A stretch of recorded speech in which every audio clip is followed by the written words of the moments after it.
Hello, everyone. I'm Sam Ekman of Gold Derby, and I am here with Heidi Schreck, the writer and star of What the Constitution Means to Me, streaming on Amazon. And Heidi, you have been with this show, at least in some version of this, for I think quite a long time. This harkens back to the story harkens back to your history with debate, constitutional debate, and I think you first performed it in this iteration as a stage show in 2017 before a Broadway run in 2019. But because you've been debating so long, when did you first feel like you needed to tell this story? I actually started writing the piece over a decade ago. I had the idea over a decade ago, and I didn't really know where I was headed when I started. I just really wanted to write about being a teenager, and this contest was such an important part of my life that I thought it would be a fun way to go back and visit my teenage years. So I went back in and kind of like dove back into the contest, and it took me to some really unexpected places. And I actually performed the iteration that you see, at least my section of it, actually in 2015. So it was very much written during a different time. It was written during the Obama administration, and then for kind of unexpectedly seemed to interact with the moment we've been in for the last few years in kind of surprising ways as well. Yeah, and it obviously deals with the politics of the time. I think it interacts with it very well. But the surprising thing, I think, for many audience members is as you watch it, you're highlighting the ways in which women and women's bodies are left out of the Constitution and have been. And it really, you dive into places that are very personal and very vulnerable with you up there on stage. And what is the experience like of putting yourself in that position? Because you're really just playing yourself with your own personal stories. Yeah, that's a terrific question. It's honestly, I've performed it so many times that I've gone through my feelings about kind of talking so openly about my own life and telling stories that are kind of vulnerable, I've experienced a whole roller coaster of feelings about it. It was terrifying at first. It became much easier. After a while, I sort of found that I would gain kind of strength from it. And as more people started coming to the show and responding to the show, I felt, honestly, by the end of my run, I felt a kind of connection with the audience and communion with the audience that was very moving to me. So it kind of ran the gamut from terror to a kind of good feeling about being so open about things. Well, that's a good way to put it. I think it's, because it's so personal to you in the story, it sort of allows the audience, or at least my experience of it was, it allows us to bring our personal experiences to it. Have you had a lot of experiences with people feeling the need to talk to you and share with you their own personal journeys? I have, yeah. I especially performing on Broadway, a lot of people waited at the stage door to talk to me, to share the stories about their own families, but also a lot of people, like I'm in touch with people who came to see the play who like decided to go to law school after seeing the play. There's a young woman, a 19-year-old woman who has like decided to make that her path. So that's been really exciting to stay in touch with people who were actually inspired to buy the play to do something different with their lives. Yeah. And it's so, there are times where because I obviously know there's a lot of work that goes into writing the script, but you perform it so naturally and off the cuff that is any of it improvised? How much do you kind of go off script when you were doing it live? I would say about 4% of it is improvised. Oop, did we freeze? Oops, you froze for a second. How much was improvised? Sorry. About 4% is improvised. Yeah, I'd say like 96% of it is really, well, except for the debate. The debate, there was a lot of room in the debate for us to go off script and play, tricks on each other and have a good time in that way. Just like you do in real debate. But my section, most of it is very set, with a few places where I sort of had the permission to, reference what was going on that day in the world, or make a joke or interact. I loved interacting with audience members. Yeah. Yeah, it does. It allows you to, the structure of it allows you to sort of mirror what's going on, speak on what's happening. And I'm wondering, you said it interacted with current events well. Did you ever notice sort of audiences' reactions to it changing depending on what was happening at the time? Yes. I mean, that was so fascinating about the play. It felt like such a different play from night to night. Depending on what was going on, people would become really vocal about some aspects of the play and quieter about others, or people would stay after and say like, oh, I see you really made the play about immigration tonight, because there's these things going on in the world. And I would say, no, the play is exactly the same, but it feels like it's more about this or more about that, depending on what's going on. And people would, vocally shout things back to me or applaud or laugh in different places, depending on what was happening that day. And for this capture for Amazon, Marielle Heller directed it. Was there anything, I'm curious as to what the challenges were in sort of moving that to the screen. Was there anything that she thought needed to be tweaked or shifted around in order to better make it fit for screen? First of all, I'm so lucky that I got her to direct it. I came to her and was like, please do this. And I feel I could not be happier about that she said yes. So let me just say that she's one of my favorite directors. I think she's a genius, and I feel incredibly lucky. I really think our goal was to capture as well as possible what it felt like in the theater, which is why we decided to actually film in the Broadway house in front of a real audience. We filmed twice, 2 different performances.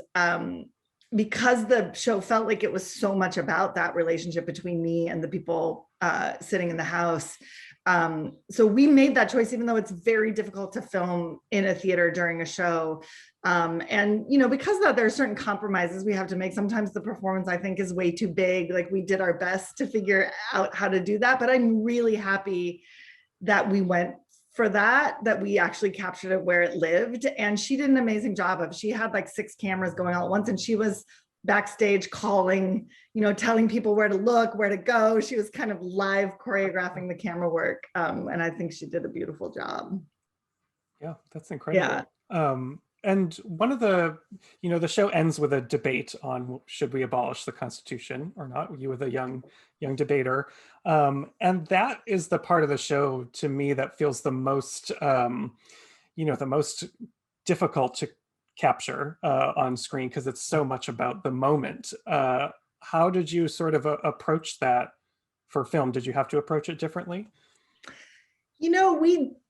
We didn't really. I mean, the one thing that happened is that we decided to treat it, like I said, like a real performance. So we did all the things we always do, which is like, okay, the cross-ex is going to be kind of improv. You can do what you want, but we have our arguments, and we're not going to decide what the audience votes. So, at the end, the audience votes keep or abolish the Constitution. And we made the decision not to control that. And so we filmed 2 performances, and both judges happened to vote to abolish the Constitution. So we don't have any footage of anybody keeping the Constitution, which is not really an accurate reflection, because more people generally voted to keep more often than they voted to abolish. But Mari and I sat down and we were like, well, I guess this film ends with the Constitution being abolished, because that's what we got. So was it surprising to you? I love that you included in the film there's like a breakdown, I think, of tallies of how often people did abolish it or keep it. Did it surprise you? Did you have any conversations with audience members afterwards about why they wanted to do either or option? Yeah, I did sometimes. I would talk to people. And an interesting thing happened, like the longer we performed it, the more people voted to abolish. At first, nobody, for the first 100 performances, nobody ever voted to abolish. And I don't know if we just got better at that argument, or we started to feel more the excitement of that choice. Or if things were shifting in the country in such a way that people felt like, oh, we're so stuck that the best thing to imagine right now is what would it look like if we started over. But the majority of people I talk to, and this is how I feel too, thought of it as a way to like, I think we all know that the Constitution is not going to be abolished. It would be impossible. And of course, the very real fear is something much worse would replace it. But the people who voted to abolish seem to feel like it found it liberating, and to think of getting rid of it, and talked about that choice allowing them the space and the freedom to possibly imagine something different. And so it just became a kind of way of like, if we started this country over, how could we make it the country it's purported to be but never been, the one that we all idealize and love that has actually never existed. Like, what would it look like to actually build that? And I love that people think about that, and that's the reason some people choose to get rid of it. Yeah.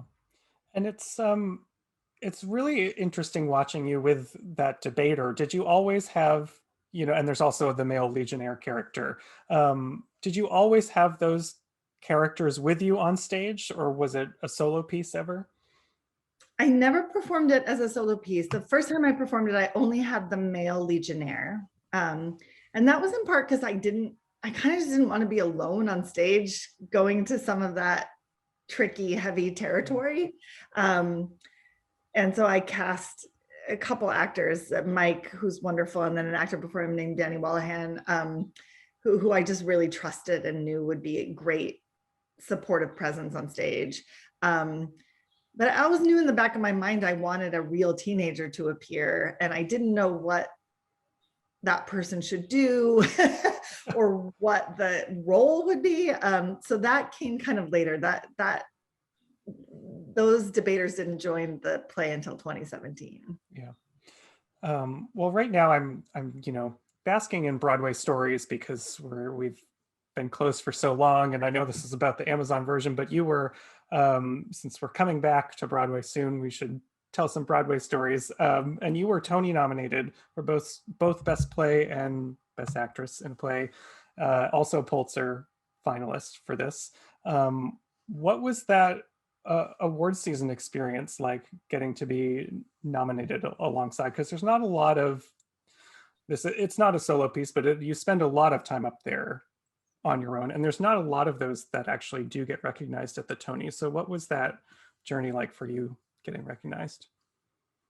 I mean, it was it was like very much like childhood dream come true. Also, the field was, I lost to Elaine May. I mean, it was an incredible incredible. It's a pretty good one to lose to. I was very excited to lose to Elaine May. No, it honestly, when I think back about it now, it feels a little dreamlike, because I was also still performing, as was everyone else, 8 times a week. Yeah. So it all happened in a blur. Like, what I remember about it is like, how am I possibly going to find this many dresses to wear? How am I gonna like go to all these events and keep performing this show? And I can't believe I'm, in a field with these extraordinary artists that I've admired all my life. So it was thrilling, and I, in some ways, remember very little of it. Yeah. and since it's been put on film, have you noticed, has there been like another wave of fans, of reactions to it that you've experienced? Yes. Yeah, that part has been exciting. But the most surprising part is that I've gotten lots of messages from all around the world, which of course makes sense. It's going around the world because it's on Amazon, but I just never imagined like that someone in Spain or Japan, curiously, a lot of people from Japan reaching out. And I'm really happy about that and moved by it also because it's so, it doesn't necessarily seem like it would translate. It's very much about our country, about our Constitution. And then I just talk nonstop for 2 hours. So if English is not your first language, I don't know what it must be like, but people seem to really be responding to it from across the globe, and that surprised me, and I'm really happy about that. Yeah. Yeah. And you've worked as a writer, an actress, a producer all throughout your career. Do you enjoy keeping those three things as a constant, oscillating between them, or do you feel yourself sort of leaning towards one direction? I like all of them. I'm First of all, I'm really excited that more writers are going to be producing their own work, and actors are producing, obviously. But like Antoinette Nwandu's play Passover that's going to Broadway, she's a producer on that, which I think is so great. I want more artists to be producers, particularly in theater. It's already happening a lot in theater and film. So I'm excited to do more producing for that, just because I feel like, yeah, we should be part of that. There's no reason that artists should be excluded from that. I think we know a lot more about producing than we think we do. And then in terms of acting, writing, I think honestly, the writing is calls to me a bit more. I love acting, but I got so tired doing that show. And now I have 2 babies, so it's nice to be able to like do what I do from my home. And performers are just, they're like athletes. I think like to keep your body in that kind of shape to perform as a theater performer, I have such huge respect for people who do that all the time. And I think it's hard to do both. I think that right now I'm definitely devoting my time to writing. Yeah.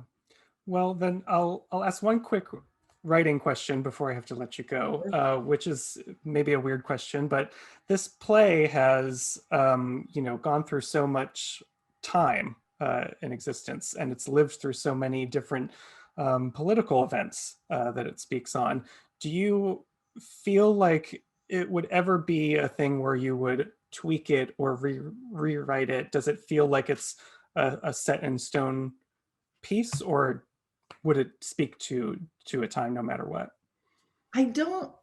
It's not necessarily set in stone, but because I performed it, really sections of it over the course of a decade, I found that it's not particularly tied to current events, even though it reflects them sometimes. But because it's about like 300 years of history, I think until the Constitution evolves or our country evolves to grant in reality full rights to all people in this country, it probably doesn't need to change. And I feel like when that happens, then we don't need the play anymore, and I think that will be amazing. Or the play will speak, it will be a relic of its time, but it's not. It seems sometimes like it's about what's happening now, but I'm talking about cases from 1857, and I'm talking about the 14th Amendment, which has been around since that time. So I think it's less about current events than maybe sometimes it seemed to people while they were watching it. Well, it certainly doesn't seem like a relic right now. So thank you. Sadly, I wish it were. Yes, sadly. So thank you for writing it. It's on Amazon now, and everyone who's out there watching, make sure you subscribe to Gold Derby and keep in touch with us throughout the season. Heidi, thank you so much. It was great to talk to you. Great to talk to you too, Sam.